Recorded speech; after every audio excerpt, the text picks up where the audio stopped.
Okay. Hi, today we have Linda Binns, who is an energy coach. And today we're going to be talking about taking control of your life. And this is obviously the energetic way that we can take control of our life. We're looking at the energy behind everything, the energy behind the intentions that we're setting, the energy behind how we are transforming or changing or shifting our life. And we're going to be having an organic discussion about how this works in our lives today. Okay, so hi Linda, how are you? Hi Elizabeth, thanks for having me. I'm doing really well, thank you. Okay, good. All right, so we were talking earlier about how changing our energy gives us a lot more control than we think we have. And often we go through our life, we're thinking that things are happening to us, that things are happening in our external environment, and that we have very little control over this. And this could be in our lives, in our health, in our business, in our finances, in our marriage, whatever that may be. And we touched upon a very interesting area, which I just wanted to expand on now. And what are your thoughts around this? How can people use their energy or feel into their energy, or sort of take charge of their energy in order to start shifting things in their life that they're not happy with? Well, it's really a case of awareness, I think, more than anything else. It's self-awareness. And people feel very much, especially over the last couple of years, we feel as though things are out of our control. And certainly we cannot control the pandemic, the war, the government, or any of the things that happen out there. But that doesn't mean there's nothing you can control. There's actually a lot that's within your control. And what you can control is you, and you can control your environment. And when you get that and you really start paying attention to, I like to say, to how you're showing up energetically. And what I mean by that is what is the energy you are bringing to the different areas of your life? And how do you know that? Well, it's by how you feel and what you think, what your thoughts are, what your beliefs are. You start paying attention to those things, and then those are the things you can start to change. And the wonderful thing about that is once you start to take control of that and you start to change those things about yourself, your experiences begin to change. And so we think we don't have control, but we actually have so much control. And when you change your energy, things around you start to change. Things around you start to look better. I wonder if I could share a kind of an example. I think it helps people perhaps to hear an example of what I mean by this. Is that okay? Yeah, absolutely. So I'm sure people will. Okay, so somebody I worked with, this was quite a few years ago, and she came to me, and the first thing to recognize, I think, is that what we think usually is what we think is the problem is never usually the problem. So, and that's what I find with the people I work with. They come to me for one thing, and then we're working on something else completely. But it changes that situation that they came to me for. So this person came to me, she was in a job that she loved, she enjoyed her job, but she had been overlooked for promotion for quite a number of years. In fact, they would bring new people in, ask her to train them. She would train them, and then they would be promoted, and she would constantly be overlooked. So when she came to me, that was what she wanted. She wanted to be promoted, she wanted a pay raise, and that's what was in her mind. So as we started working together and exploring what was going on, as you said in the beginning, behind that, what's the energy behind that? There are a couple of things that I found. One was that both her parents had passed away, and she had inherited the house. So she's living in this house that she grew up in. She did not have a happy childhood. She had very little confidence and self-esteem based on her childhood. And so she's in this house. She didn't really like the house because of all the unhappy memories there. So couple of the things I asked her to do was to start making some changes energetically within the house, and also to start looking at her beliefs of not being good enough, not being worthy enough, those kinds of things. So a week later, she called me and she said, she was in a panic. She said, oh my gosh, this is terrible, it's not working. And so I asked her why she thought it wasn't working. And she said, well, my company just announced they're restructuring and now I don't have a job, they're letting me go. And I said, you know, understanding energy as I do, I knew that something was happening. We were getting energy moving. So actually, to me, it was working. I could understand her panic, though, because, you know, that's not what she had wanted. So I said, you know, I explained what I felt. And I said, if you can just stay focused on what it is that you want, really want, not just the promotion, but what you really want is to be valued and appreciated and to receive payment that reflects that value and appreciation. So she agreed to do that. So 2 weeks later, she called me and she said, oh my gosh, you won't believe it. So what had happened was another company that she used to work with and interact with a lot in her past position, heard that she had been let go from her job. And they contacted her and said, we would love you to come and work with us. Now, she liked them. The job was a step up for her. It was going to pay more. It was in a different state. So overall, what happened was she got to sell that house that she didn't like. She got to move from there, move to another state, move into a job where she was valued and appreciated, earning more. So by working with energy, yes, she lost that position that she was in, but they clearly didn't value her, because otherwise they would have been promoting her. And so what she did was letting go of all of that energy that was holding her back, if you like. It allowed a whole new situation to open up for her, which was so much better than anything she could have envisioned. And that's what I mean when you focus on working with energy. Now, we could have said, okay, well, let's look at your job and let's look at why your boss isn't promoting you. And we could have focused on that, but that's not what I do. That's not what you do. We look for what's behind it, and then you work with that energy behind it, and that's when things can open up. So that's the power of it. And it really is very powerful, and you have a lot more control than you think you have. Yeah, definitely. Now, I'm going to ask a sort of a tougher question here, because this is a question I get asked a lot by people. And that is, we sort of, the world of epigenetics tells us that when we change our environment, then, we change us, our life changes, we're changing our belief structures, our environment is our belief structures, our emotions, our words, our thoughts. Changing these aspects of us, what we're saying, what we're putting out into the world, what we're saying about ourselves, these are very, very important. But what about if you can't change your physical environment?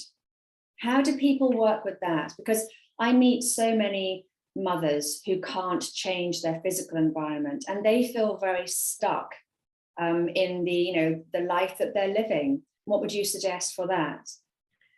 Well, I think there's usually always something you can do, even if it's a very small thing you can do. So when I talk about changing environment, it doesn't have to be big things. It doesn't even have to be moving. It doesn't have to be, you could live in a tiny apartment, and I've worked with many people who do, where you don't have much space, or maybe you're sharing, maybe you just have a room in a house, with other people, and the only thing you have is that room. There is always something you can do. So the first thing you can do is look at what is there that doesn't serve you.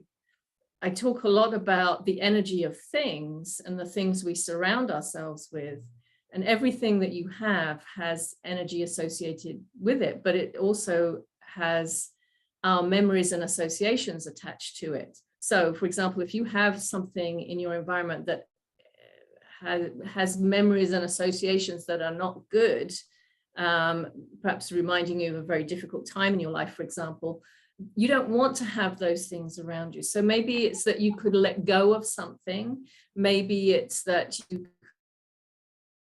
could, the more stuff you have, the more clutter you have, for example, if you can let go of that, that's releasing energy. But even if you can't do that, if you can find one thing, for example, that that feels really good to you, that uplifts you, that speaks to what you want for yourself in your life, even that one small thing can make a huge difference, because you put your energy towards that. So you do what you can do, even if it's only something very small. There's usually always something you can do.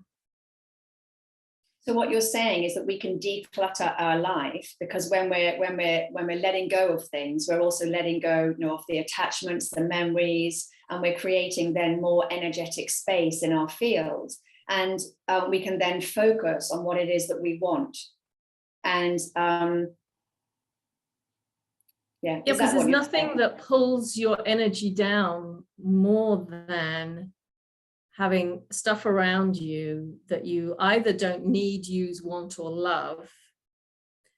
So energetically, it's just like carrying baggage with you. And so many of us have that stuff in our environment all the time, especially if you have, I had a house once with a basement.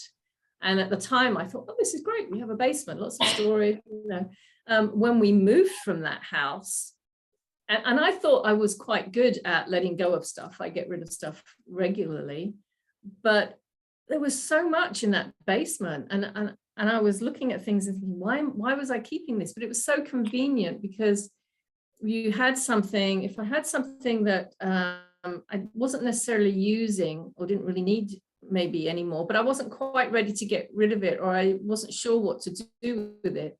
It was just so easy to put it in the basement. I will just put it in there and we'll look at that later. Of course, you never do. And so the more of that stuff you have, and the longer it's been there, the more of like a weight it is energetically on you. So absolutely, the more you can release any of that stuff, the more it frees you up and opens you up energetically to attracting the things that you really do want into your life. Yeah. Okay, so I know that we what we focus on, where we sort of send, what our intentions are, that's where our energy goes. So what we're sort of saying is that when we get rid of all that clutter and all that stuff that we don't need, our energy is able to flow more easily, and we have more space in our energy field to be able to attract back what it is that we want and how we want our life to look. Now let's just touch upon, taking responsibility, looking at what it is that we want our life to be, what we want to achieve in our life, how we want it to look, and, look around that. In your opinion, what's the best way of taking responsibility, grabbing life by your hands, and sort of just grabbing those opportunities? How can you do that? Well, it's surprisingly difficult for many people. And the reason is, to be able to attract what you want, you have to know what you want. And very often we think we do, but when you dig a little deeper, we tend not to really know. And it can be something as simple as, especially for women, and I work primarily with women, who are so used to thinking about everybody else, putting everybody else first, that very often they lose that connection to themselves. And as a result of that, they lose that sense of what it is that they truly want. They think in terms of what they should want, or what somebody else says they should want. When you really get down to it and you start to explore with them what makes their heart sing, what really fulfills them, it's actually a lot harder than they expected it to be. And sometimes they don't know until they've experienced something, and then they know, okay, that's not it, that's not what I want. And sometimes it's a process of discovering that. But in order to channel your energy and to really grab life and live it, you have to know and have a sense of what is most important to you. And to do that, you again comes back to self-awareness. You've got to really get to know yourself at the deepest levels and know what fills you up, what fulfills you, what is meaningful to you, what are the things that are so important to you that you must have them. You must have them to feel good about yourself. And I think that's missing for so many people. We've lost touch with that.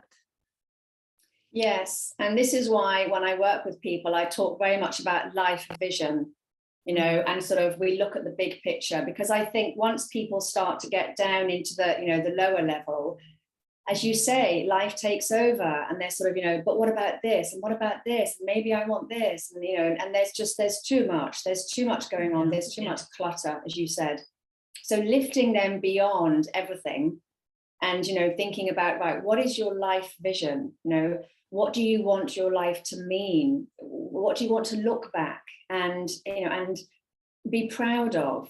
These sorts of big questions, I think, really open people up, into getting beyond that daily chatter and, just visualizing that. I think the questions around what do you want to be proud of actually seem to trigger the best answers. But what about you? What do you think? I think that's true.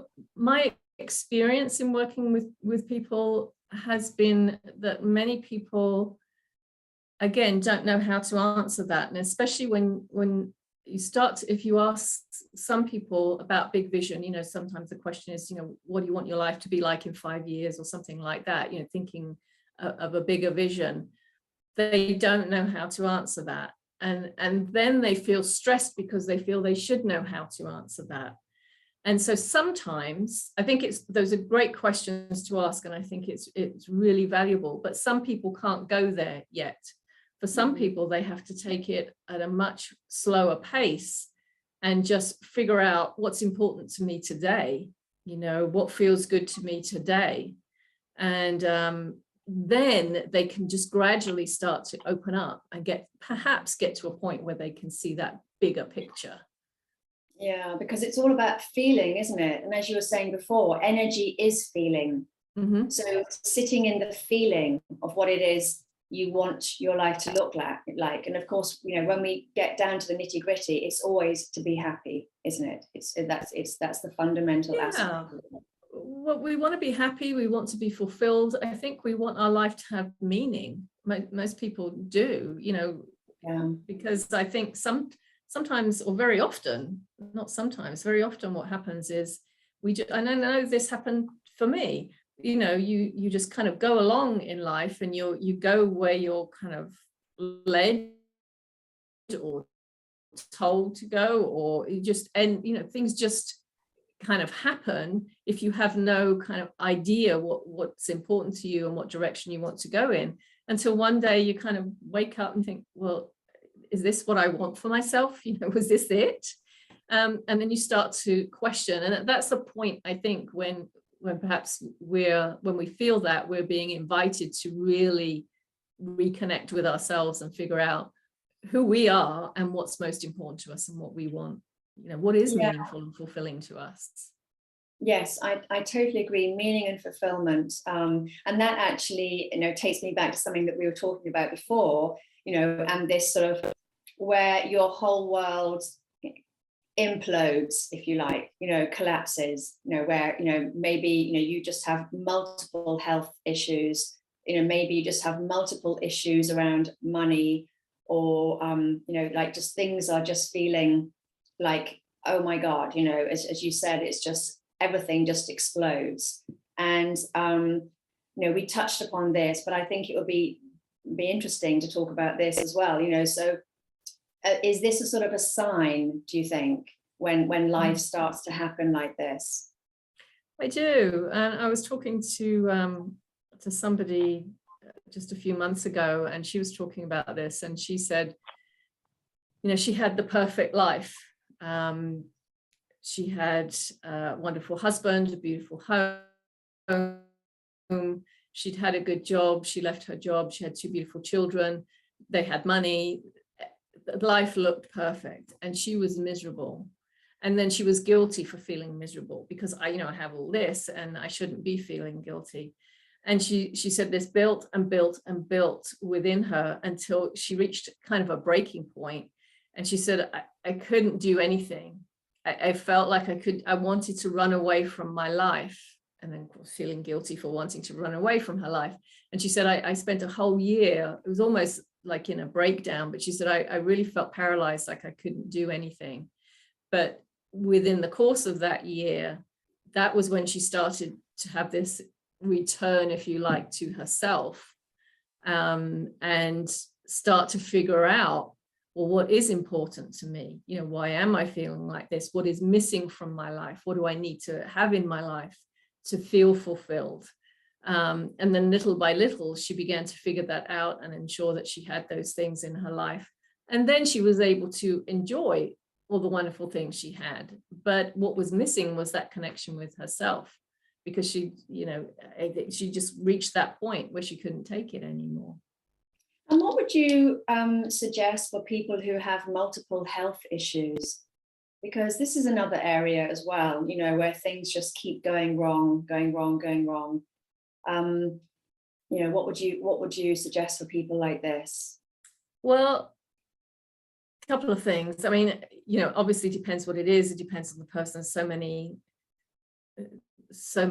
things that can apply to a person. So I'm speaking very generally here, but one thing, I think we have to take responsibility for our health more than we do. I think very often and I did this too, you go to a doctor or you go to a health practitioner, and you want to be fixed. I have this problem, I want it to be fixed.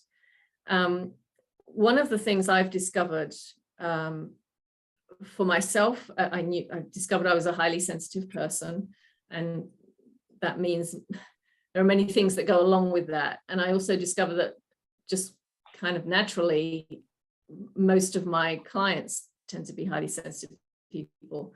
Now, what highly sensitive people tend to experience is they can have, when they have health issues, they typically do not respond to treatments in the same way other people do. In fact, I just had this experience this week.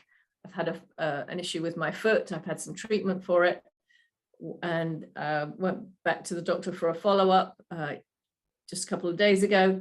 And he said to me, I'm not responding in this, I'm responding well, but I'm not responding in the way that other people do. And he said, I can't predict what's going to happen because you are atypical.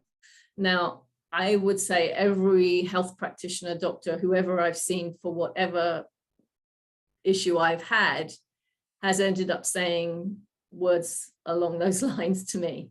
This is unusual. We've never seen this before. And what I realized is at one point I used to become very frustrated with that. And I think, well, I just want to go to somebody where they say, oh, yes, this is it, and this is what's going to help you. And what I realized is I have to be the one to take responsibility.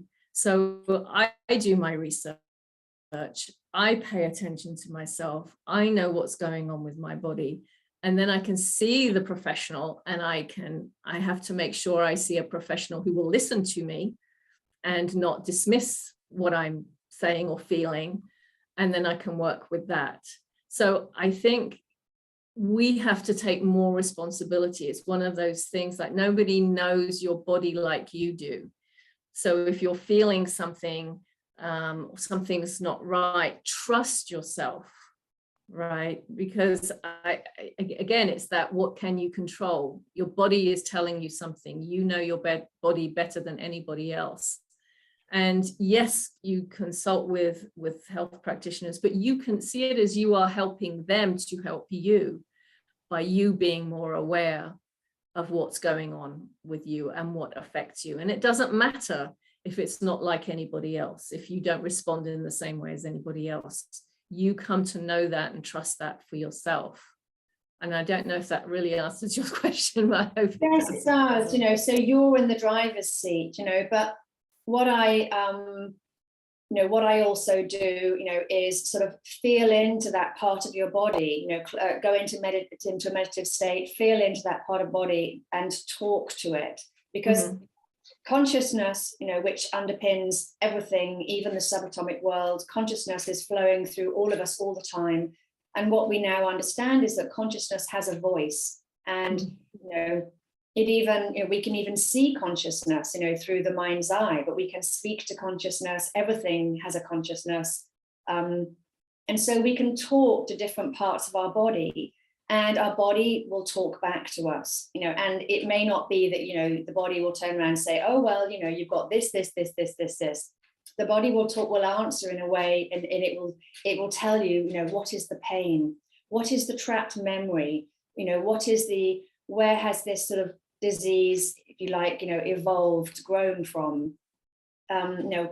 And you'll get snippets of information, you know, maybe you'll sort of see, you know, images in your mind of, you know, like when you were a child, you know, there'll just be this snippets of information which will sort of come through slowly in a sort of evolving way, as you say, because life is evolving, everything is evolving, consciousness is evolving. So we're never going to get immediate answers on these sorts of things. We're always going to get evolving answers. And understanding what happened, you know, what is our body trying to tell us? Because I see everything as a sign, as a message. Everything is a sign, a message from consciousness. I feel that consciousness is continuously talking to us, and we just have to get better at listening to it. And this starts off, I think, by being in a meditative state. But then as we get better at it, we can start to do it as we're walking around the house, you know, and just talking. Yeah, you have to get used to being with yourself, and that's where meditation can really help that. And like you said, initially you can do it through meditation, and then as you become more consistent with it and it becomes easier for you, you can, I mean, I do that all the time. If I get a pain somewhere or something happens, then I will focus on that part of the body and ask, what is it that you need? What can I do? You know, and for me, I may not necessarily get an answer like go do this or whatever, but it may come from another source. I may hear something or see something, and then I'm immediately drawn to that. And then I realize, oh, okay, this is what I'm supposed to do. So I think it's also about being open to, when you're asking questions like that, to answers coming to you in any way. But you're absolutely right. It's about us communicating with the consciousness in our bodies. You know, our bodies are talking to us all the time. We rarely pay attention, you know. Yes. And that's where it comes back to, I always come back to self-awareness. And this is what we're talking about here, is radical self-awareness. It's paying attention to and being aware of how you feel all the time. So this, you can sense the slightest shift. If something is off, you immediately know to pause, to connect with yourself, tune into what it is, and you will get answers. You know, we have that power. We're talking at the beginning about what we can control. This is something we can control. And I think we give that power away too easily because we're looking for answers outside ourselves. Tell me what the fix is for this particular problem. With my foot, I have a neuroma on my foot, so it's a nerve pain issue. And I know where that comes from emotionally, energetically, with the beliefs and everything. But if you look at treatments, and as I was researching all of this, everything everywhere says there's really no treatment for this. You could have surgery, probably wouldn't work. There's really nothing. But I just kept tuning into myself because I felt there's something out there that would help me, and in here that would help me. And then when I was ready and had worked through whatever it was within myself, then it's like the right solution appeared to me, and I was able to pursue that, which has really helped. So all of those things that say there's no treatment for this, there's nothing you can do, it can't be helped, You know, if you didn't know how to pay attention and really tune into yourself, you would believe in that, and you would go along that path instead of trusting yourself. Does that make sense? Yeah, because, you know, I sort of see, you know, us as an individual energy, you know, an individual energetic entity. We exist in a wider energy field, but we are still an individual, and, you know, we sort of are in this physical body, and but we are still sort of connected to everything. So working energetically, I think, really helps us, but also understanding that we are an individual ourselves, and not sort of buying into other people's opinions, you know, not necessarily believing everything that someone tells you, and exploring your own options, and, you know, always understanding that you have a you know, the power to change everything and anything in your life. But when you're buying into other people's opinions, and, you know, and thoughts and feelings about you, and that's even, you know, sort of, even, you know, medical practitioners, you know, so forth, you know, it's about understanding yourself, and knowing yourself so well that you rightly said that you're guiding the medical practitioner into, you know, knowing your body, and not just accepting what they're telling you. That we all have this duty and responsibility to know ourselves, to, you know, sort of accept ourselves, and know that we are here to live our own physical experience, and we have all the tools that we need inside, you know, inside our own body. Everything that we need is inside our own body, but we can, you know, sort of take help, you know, from outside of us, but we bring it back in and we use it in our own way. And yes, I think this is something you know, which people don't necessarily understand, that we have so much power, and we're often giving our power away to everything and everyone around us, without realizing that, you know, we actually have all the power, and we have to claim back that power. And of course, that's our energy, isn't it? Yes, it absolutely is. And you're so right. We do give our power away so easily. And so many people, you know, and very well-meaning people very often, you know, health practitioners, especially natural health practitioners, will want to tell you what you should do, or how you should be feeling, or, you know, take diet, for example. You know, it's probably one of the most common ones. You know, somebody finds a diet or a program, an eating program that works for them, and all of a sudden that everybody should be doing this, you know, and if you're not doing this, then you're wrong. So everybody, I've noticed, you know, many people want to tell you how wrong you are, and how you should be doing this, should be doing that. And you see it in the media all the time, you know, and there's always this conflicting communication about what we should be doing. There is no should. You have to find what is right for you, and it doesn't matter if nobody else is doing it that way. If it's right for you, it's right for you. And it does come down to trusting yourself. I didn't used to trust myself at all. I trusted everybody else except me, and I pay the price for that. You do pay a price for that. You do, because, you know, yeah, exactly, because if you like, the you know, what we're learning from that is that we have to, you know, reclaim our power. We have to run our life. We have to know that we are in the driving seat, you know, and we are in a car pretty much by ourselves, you know, and, you know, we can take people along with us, but we are always driving the car. And I think that, you know, looking, as you say, at the diet world, you know, and all these different things, you know, people are always jumping on the next bandwagon, you know, of that's my answer, that's my answer, that's my answer. Well, no, in a sense, none of these are your answer. You know, you have to go within, know yourself, find out, you know, what works for you, because we are all such individual, unique people. And I think that we don't really grasp this concept yet. You know, we're all stuck inside all these different sort of energetic collectives, and not we're getting too caught up in the energetic collective and not understanding that we are an individual within that energetic collective, and we should choose to be in that energetic collective, but we're actually being pulled and sucked into it instead. Right. You get pulled into it, and then you take on the energy, if you like, of all those other, and the opinions and thoughts of all those other people, all that other energy, and you lose your sense of self. And I think this is why so many people have really lost their sense of self.